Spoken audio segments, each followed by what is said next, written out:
ആ പിന്നെ ഞാൻ ആലോചിച്ചപ്പോഴും നീ പറഞ്ഞ റൂട്ടാ ശരി. നമുക്ക് ആദ്യം ഇവിടെ റിപ്പോർട്ട് ചെയ്തിട്ടുള്ള ചൈൽഡ് മിസ്സിംഗ് കേസുകളുടെ ഹിസ്റ്ററി ഒന്ന് അറിയണം. വേണം. അതിനെന്തൊരു വഴി?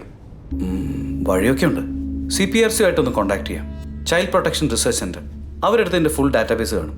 നമ്മുടെ ചർച്ചിൽ വരുന്ന ജോർജൻ്റെ മൂത്ത മോൻ CPRCയിലെ റിസർച്ച് സ്കോളറാണെന്ന് കേട്ടിട്ടുണ്ട്. എനിക്ക് ആളെ നേരിട്ട് പരിചയമില്ല. അയാൾ പ്രൊട്ടസ്റ്റൻ്റാണ്. അതുകൊണ്ട് നമ്മുടെ ഇടവേഗലൊന്നും അങ്ങനെ വരാറില്ല. ഫ്രം 2012 till now സ്കോട്ട്ലൻഡിലാകെ ഏതാണ്ട് 87 കേസുകളാണ് റിപ്പോർട്ട് ചെയ്തിരിക്കുന്നത്. ഇതിൽ 38 എണ്ണം ഇവിടെ എഡിൻബറോയിൽ നിന്നാണ്. 3-നും 12-നും ഇടയിൽ പ്രായമുള്ള കുട്ടികളുടെ കാര്യവും ഞാനീ പറയുന്നു.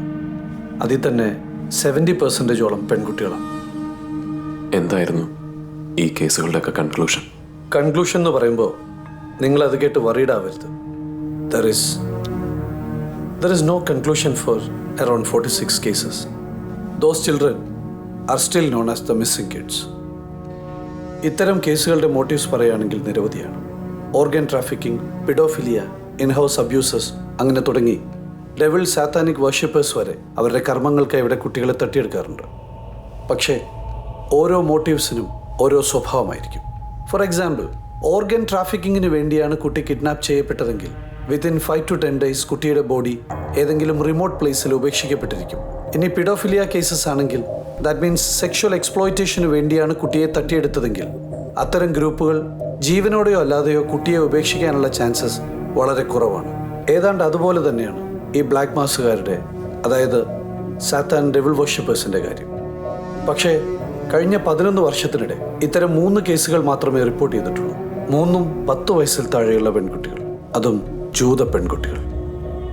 ദൈവത്തിൻ്റെ ഏറ്റവും പ്രിയജനമെന്നാണല്ലോ ജൂതന്മാരെ പറ്റി ബൈബിളിൽ പറഞ്ഞിരിക്കുന്നത്. അവരെ പീഡിപ്പിച്ച് സാത്താനെ സന്തോഷിപ്പിക്കുന്നതാവാം ഉദ്ദേശം. വട്ട്, അല്ലാതെന്താ? ഈ ജ്യൂസ് എന്നൊരു ക്രൈറ്റീരിയ കിടക്കുന്നത് കൊണ്ട് നമുക്ക് ആ ഒരു പോസിബിലിറ്റി മാത്രം ഈ സ്റ്റേജിലെ അങ്ങ് തള്ളിക്കളയാം, അല്ലേ? സംഭവം നടന്നിട്ടിന്ന് 6ാം ദിവസമല്ലേ? ഇപ്പോഴത്തെ സ്റ്റേജിൽ നമുക്ക് അങ്ങോട്ട് കയറി ഒന്നും ഊഹിക്കാൻ പോലും പറ്റില്ല. നിങ്ങളാരും കുട്ടിയുടെ പേരൻ്റ് അല്ലാത്തതുകൊണ്ടാണ് ഞാൻ ഇത്രയും വിട്ടു പറഞ്ഞത്. അല്ലെങ്കിൽ സാധാരണ ഇങ്ങനെ ഡീറ്റെയിൽ ചെയ്യാറില്ല.